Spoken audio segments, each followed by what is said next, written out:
الحمد لله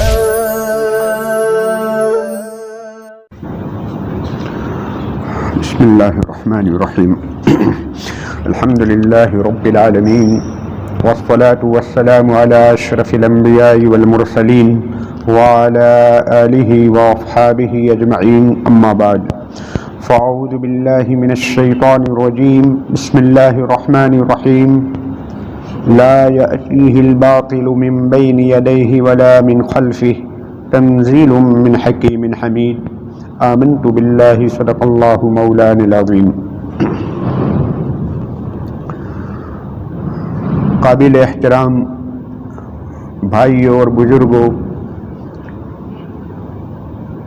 پوری دنیا اپنی مذہبی کتابوں سے رشتہ توڑ چکی ہے.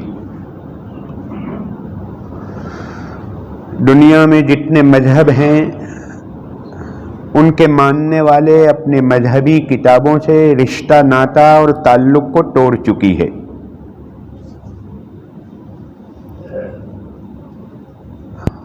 فقط ایک قوم دنیا میں ایسی ہے کہ آج بھی بازار میں، آفسوں میں، گھروں میں، ملاقاتوں میں وہ چاہے تخت شاہی کے اوپر بیٹھے ہوئے ہوں، بادشاہ وقت ہوں، فقیر ہوں، غریب ہوں، لیکن آج بھی کسی نہ کسی درجے میں امت مسلمہ قرآن اور حدیث کے تذکرے کرتی ہے، اللہ اور رسول کا نام لیتی ہے، حلال اور حرام کو، جائز اور ناجائز کو بات بات میں لاتی ہے. موت اور موت کے بعد کی زندگی، آخرت، اللہ کے سامنے پیشی، حساب و کتاب، ان سب چیزوں کا تذکرہ آج بھی امت مسلمہ کر رہی ہے. دنیا کی دوسری قومیں یہ چاہتی ہے کہ آج پوری دنیا اپنے لباس کو اتار کر آ چکی ہے باتھ روم میں، یہ امت مسلمہ کیوں نہیں آ رہی ہے؟ یہ اپنے مذہب کو، قرآن کو، حدیث کو، پیغمبر کو، آخرت کو، حساب و کتاب کو کیوں مضبوطی سے پکڑے ہوئے ہے؟ آج دنیا قرآن مجید کو ہمارے پاس سے چھیننے کی پلاننگ کر رہی ہے، ہم کو قرآن مجید سے الگ کرنا چاہتی ہے. میرے بھائیوں، یہ پہلا ابو جہل کا حملہ نہیں ہے. ایسے سینکڑوں، ہزاروں وسیم رضوی پیدا ہو چکے ہیں اور آئندہ قیامت تک ایسے ہزاروں پیدا ہوتے رہیں گے، لیکن قرآن مجید کا کوئی بال بیکا نہیں کر سکتا. قرآن مجید کی حفاظت کی ذمہ داری اللہ پاک نے لی ہے. قرآن مجید کیا ہے؟ قرآن مجید میں کچھ ایسے سوالوں کا جواب ہے جو آج دنیا کی کوئی یونیورسٹی، کوئی پروفیسر، کوئی پی ایچ ڈی، کوئی بڑے سے بڑا ایجوکیٹڈ آدمی ان سوالوں کا جواب نہیں دے سکتا. ہم کون ہیں؟ انسان کون ہے؟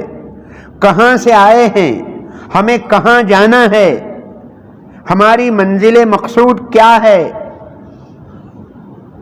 دنیا کو کس نے پیدا کیا ہے؟ اس کا خالق کون ہے؟ یہ وہ سوالات ہیں جن کا جواب دنیا کی کسی قوم کے پاس نہیں، دنیا کی کسی کتاب کے پاس نہیں، فقط اور فقط قرآن مجید میں اس کا جواب ہے. میرے بھائیوں، قرآن مجید امن و سلامتی کی کتاب ہے، امن و امان قائم کرنے والی کتاب ہے.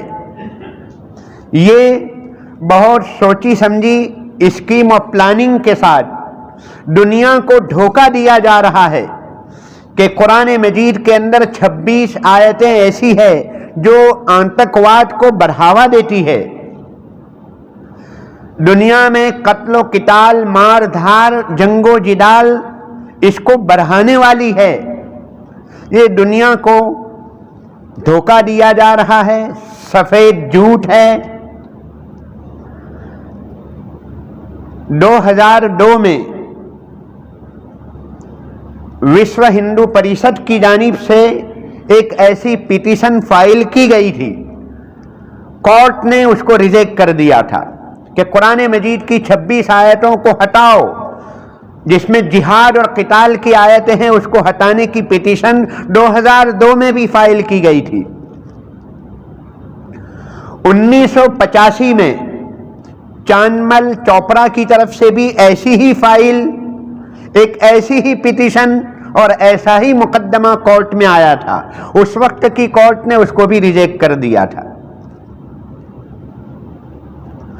جہاں تک تعلق ہے جہاد کا، یقیناً قرآن مجید میں جہاد کی آیتیں ہیں، قتل و قتال کی آیتیں ہیں، اس کا انکار نہیں کرتے ہم، لیکن قتل و قتال کن کے ساتھ، کن کو قتل کرنے کے لیے کہا جا رہا ہے، یہ سمجھنے کی ضرورت ہے۔ قتل و قتال اور جنگوں کا جہاں تک تعلق ہے، رامائن پوری کی پوری رام جی اور راون، رام اور راون کے بیچ کی جو جنگ ہوئی ہے اس سے بھرپور ہے۔ گیتا جو بہت مقدس کتاب سمجھی جاتی ہے ہندوؤں کے وہاں، اس کے اندر کورو اور پانڈووں کی جنگ کی پوری داستانیں موجود ہے۔ بائبل کو اٹھا کر دیکھ لیجئے، اس میں بھی آپ کو جنگ کی داستانیں ملے گی۔ میرے بھائیوں، کسی کی بات کو اور کلام کو سمجھنے کے لیے